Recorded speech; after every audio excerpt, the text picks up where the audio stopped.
sais pas si vous êtes comme moi, mais chaque fois que j'écoute les infos, j'arrive pas à reconnaître le monde qu'on m'a appris à aimer à l'école de la République. Étrange. Je pense presque toujours l'inverse de ce que j'entends. Par exemple, Le déficit de l'État est de 80 milliards par an. Les Français vont devoir faire des économies. bon, oui, ça, d'accord. Mais en même temps, j'apprends que les très riches cachent tout l'argent qu'ils nous doivent au Panama ou ailleurs. 80 milliards, justement. 80 milliards, 80 milliards, 80 milliards, 80 milliards, 80 milliards, 80 milliards, 80 milliards, 80 milliards. Donc, si on récupérait tout, il y aurait plus de déficit. Pourquoi on le fait pas? Mystère.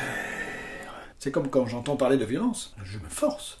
Mais je n'arrive pas à comprendre. Supprimer 5500 postes en un an. Ce n'est pas de la violence. Licencier 2300 personnes. Et leurs familles donc. Ce n'est pas de la violence. Augmenter en même temps le salaire du PDG de 65%. Ce n'est pas de la violence. Mais, Attraper et un peu déchiré, c'est vrai. 2 chemises de dirigeants qui voulaient tranquillement rentrer chez eux après avoir viré des milliers d'employés qui pourtant avaient fait les efforts demandés depuis des années pour rien. Ah oui, ça c'est de la violence. Ça c'est de la violence, ça c'est de la violence. Ça la violence, c'est violence.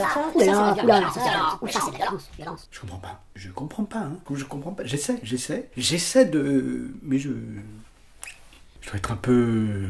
de gauche. Ah, on va faire un petit jeu. Quel bruit vous paraît le plus violent? 1. Le bruit des cuillères au fond de la casserole de nouilles sans beurre. 2. Le bruit d'une chemise Dior en coton et soie trop sensible aux mouvements sociaux. Et je me souviens, dans la cour de l'école, quand il y avait une bagarre, le pion cherchait toujours à savoir qui avait commencé. Et puis il adaptait la sanction. Ah, ça donnait une petite idée de la justice, hein. Aujourd'hui, avec le PDG d'Air France, ça pourrait donner ça. Écoutez, Madame de Juniac, votre petit Alexandre de Juniac, PDG d'Air France, croit qu'il peut tout se permettre. Il vole des billes à tout le monde, il voudrait virer des centaines d'élèves de la cour et il provoque des disputes. À cause de lui, 2 de ses camarades ont déchiré leur chemise. Alors ça suffit comme ça, hein? Un peu de tenue, un peu de respect, un peu de noblesse, Monsieur de Juniac.